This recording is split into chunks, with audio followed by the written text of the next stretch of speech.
A special thank you to each of our subscribers who make this channel possible. Here's today's story. In a dramatic turn of events during King Charles III's first official visit to Australia since ascending the throne, a powerful protest erupted in the Great Hall of Parliament House in Canberra. The incident unfolded shortly after the king concluded his speech, when Lydia Thorpe, an Indigenous senator and outspoken advocate for Aboriginal rights, shouted pointed accusations at the monarch. "You are not our king. You are not sovereign," she declared, her voice echoing through the chamber. Thorpe's passionate outburst was a stark reminder of Australia's colonial history and the ongoing struggles of its Indigenous peoples. "You committed genocide against our people. Give us what you stole from us. Our bones, our skulls, our babies, our people. You destroyed our land," she continued, her fists raised in defiance as security personnel moved in to escort her from the hall. The scene was unsettling, a moment of raw emotion that contrasted sharply with the ceremonial atmosphere of the event. King Charles, seated beside his wife, Queen Camilla, and Australian Prime Minister Anthony Albanese, appeared impassive as Thorpe was led away. This incident marks a significant moment in the king's visit, which has been characterized by both ceremonial duties and a backdrop of protests related to Britain's colonial legacy.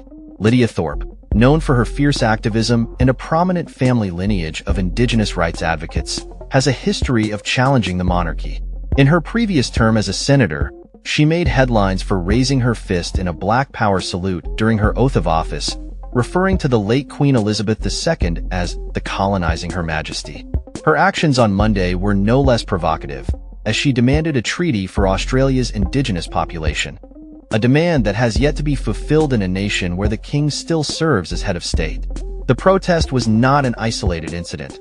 It reflects a broader sentiment among many Australians who feel that their Indigenous communities have been overlooked by the government and the monarchy.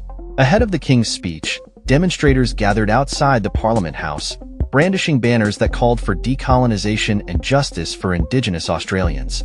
The king did acknowledge Indigenous communities in his speech, expressing gratitude for the Welcome to Country ceremony and paying respect to the Ngunnawal people, the traditional custodians of the land. However, many felt that such gestures were insufficient in addressing the historical and ongoing injustices faced by Indigenous peoples. As Thorpe's voice rang out in protest, it became clear that the king's visit was not just a ceremonial occasion, but also a flashpoint for debates about colonialism, sovereignty, and reparations.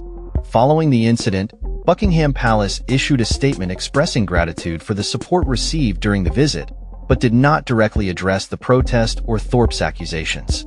King Charles's trip to Australia is particularly significant as it comes amidst health concerns. He has been diagnosed with cancer, and the itinerary has been designed to allow for adequate rest. After arriving in Sydney, the royal couple took a day off before attending various engagements, including a church service and a ceremonial welcome. The king's schedule also includes a visit to Samoa for a Commonwealth Heads of Government meeting, where discussions about reparations and climate change are expected to take center stage.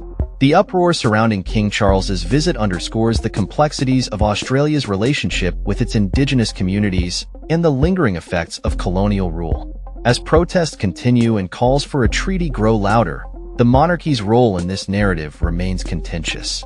The incident with Senator Thorpe serves as a poignant reminder that for many Australians, the legacy of colonialism is not a distant memory but a present reality that demands acknowledgement and action. That's all for this story. We upload videos every day covering many different subjects, so hit that subscribe button to stay informed. Thanks for watching.